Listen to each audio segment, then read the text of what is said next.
You should know, Mr. President, that the United States military is all in on this national emergency, and the great sailors and medical professionals of this tremendous hospital ship are eager to get underway and start their very important mission. As the nation aggressively responds to the coronavirus pandemic, the Department of Defense is focused on three priorities. First, protecting our service members, civilians, and their families. We are committed to taking all necessary measures to safeguard the well-being of our most important resource, our people. Second, remaining prepared to carry out our core national security missions and to defend the United States against any threat. And third, continuing to support President Trump's whole-of-government, whole-of-nation response to the coronavirus. For several weeks, the Department of Defense has been surging personnel, capabilities, and equipment to help slow the spread of the virus. Thousands of National Guard troops are mobilized across the country, conducting a variety of essential tasks ranging from planning to logistics to medical support. Active duty units are moving critical supplies and equipment and medical personnel to some of the nation's most heavily impacted areas. The department's world-class doctors and scientists are at the forefront of infectious disease research, working alongside our government and private sector efforts to accelerate a vaccine and therapeutics for this virus. And now, in this great time of need, the President has directed the deployment of our nation's most powerful symbols of medical care and compassion, the Navy's two hospital ships, the Mercy and the Comfort. Both ships have a tremendous history of humanitarian assistance and have provided care for people throughout the world. This exceptional legacy continues as they now take care of their fellow Americans. The skilled medical professionals who will set sail on the Comfort will play a critical role in freeing up capacity in hospital beds in the New York area. I'd like to thank them for their sacrifices and further commitment to the well-being of the American people. Finally, I'd like to thank President Trump for his bold leadership and support to the men and women of the United States Armed Forces. This is an unprecedented time for our nation, and your leadership, Mr. President, is uniting the American people to defeat this virus. I am confident we will get through this together. We will prevail. Thank you, and it is my great honor to now welcome the President of the United States and our Commander-in-Chief, President Donald Trump. Thank you very much, Mark. Thank you. Thank you very much, Mark, and you're doing a fantastic job, and our country appreciates it very much. And thank you, everybody, for being here today. I'm deeply honored to be at Naval Station Norfolk, the largest naval base anywhere in the world, and the home to the most powerful fleet that has ever sailed the seas. I just passed some of the most beautiful and, frankly, the most highly lethal ships that I have ever seen in my life, and there are a lot of them. And they're in better shape now than they have been for many, many decades with what we're doing. We're grateful to be joined by Commander of the U.S. Fleet Forces, Admiral Christopher Grady, and Commander of the U.S. Second Fleet, Vice Admiral Woody Lewis. Thank you both for being here. We appreciate it very much. As we gather today, our country is at war with an invisible enemy. We are marshaling the full power of the American nation, economic, scientific, medical, and military, to vanquish the virus, and we will do that. Today I'm here to express my profound gratitude to the dedicated service members who will soon be on the front lines of this fight.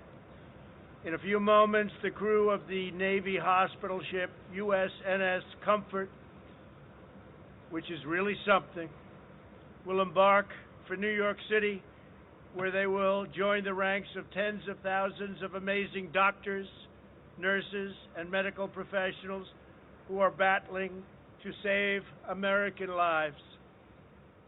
This great ship behind me is a 70,000-ton message of hope and solidarity to the incredible people of New York, a place I know very well, a place I love. We're here for you, we're fighting for you, and we are with you all the way, and we always will be. You have the unwavering support of the entire nation, the entire government, and the entire American people. After being rushed out of maintenance with historic speed, it was supposed to be here for 4 weeks, and they did it in 4 days. The Comfort will arrive at Pier 90 in Manhattan on Monday, 3 weeks ahead of schedule. Its crew will begin treating patients on Tuesday. It will be met in New York Harbor by Governor Cuomo, who I just spoke with. He's very excited, and they need the help. The skilled sailors and civilian mariners aboard this ship will provide a critical surge capacity for the New York metropolitan area. Their mission will be to care for New Yorkers who do not have the virus but who require urgent care. In other words, they'll be using this. People will be coming out of hospitals who don't have the virus, and they'll be on the ship where they have great operating rooms and great facilities, and the places inbound on land will be where people that have the virus will be. So the people with the virus will not be on ship. The ship will be used for people having operations and other things other than that. By serving these emergency patients away from the hospitals, beds will be opened up all over the city for those who are infected. This ship can handle a lot of people, so it will open capacity all over the city. And it'll be ready to address any life-threatening medical emergency. It is stocked. It's stocked to the brim with equipment and medicines and everything you can think of.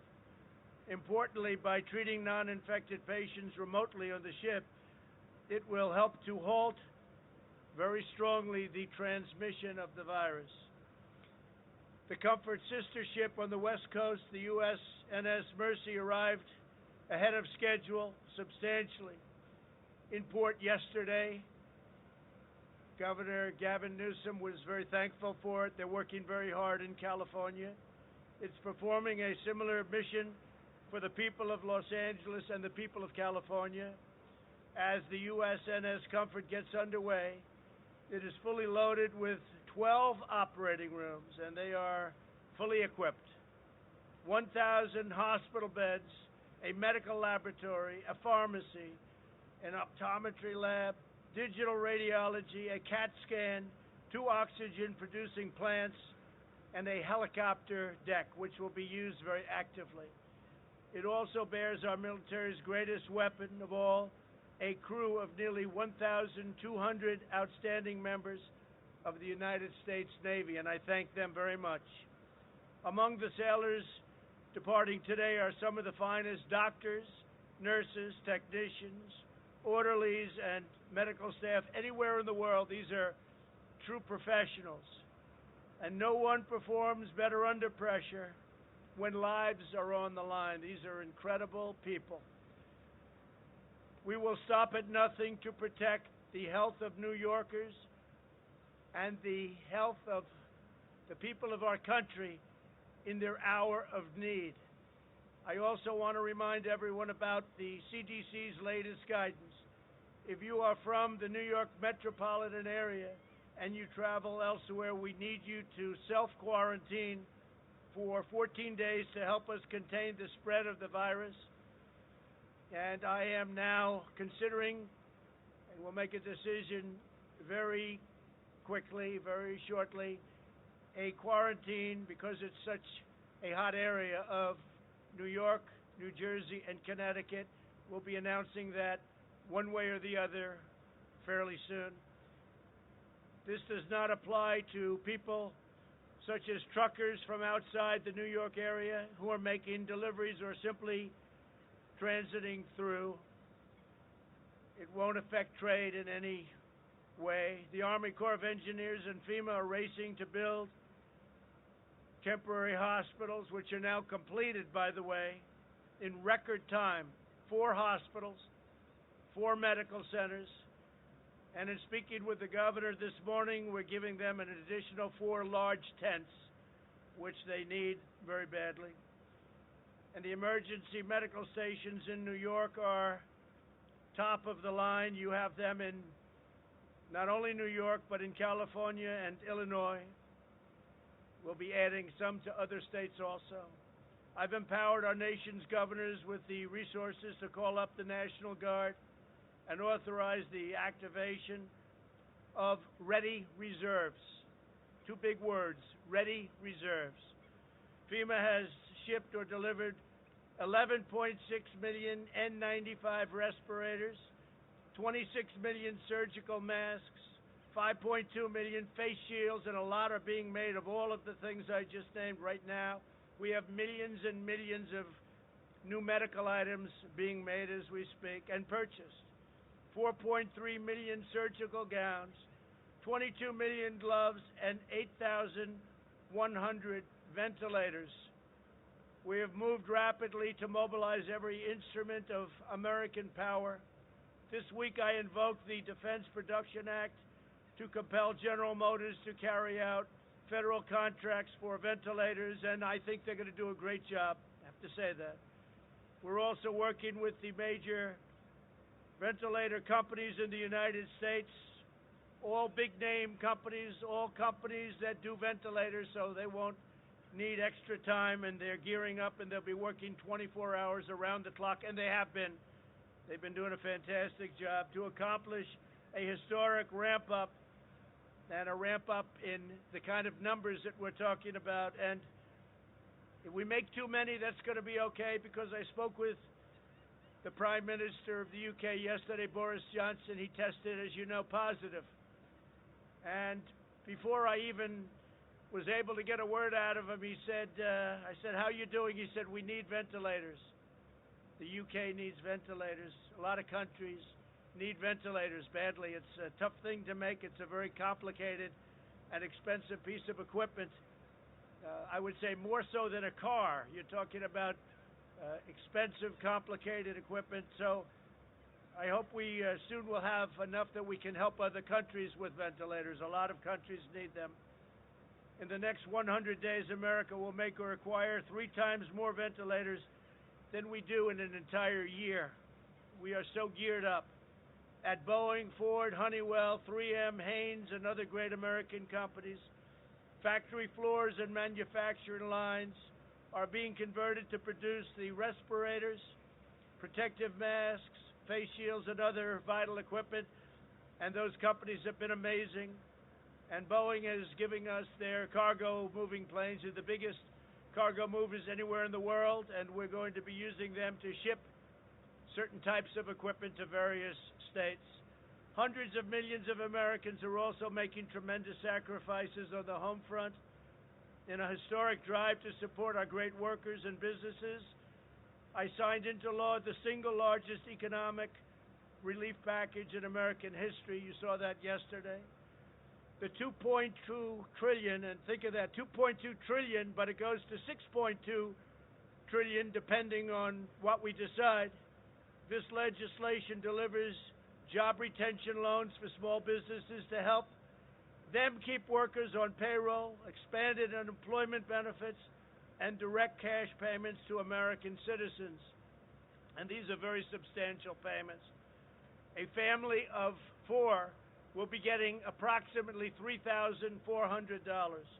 This legislation also provides massive increases in funding for hospitals who need it, for disaster relief fund, and critical life-saving medical supplies. We're spending a tremendous amount of money on medical supplies. We're trying to get it to the point needed directly, as opposed to our supply lines, so it can go directly to where they need it without having to go through a long process. I don't want to say bureaucratic, but we have not. This group of people has worked so incredibly hard, and the energy and the speed with which they're delivering everything has been really admired by everybody. Everybody's talking about it, the job they're doing.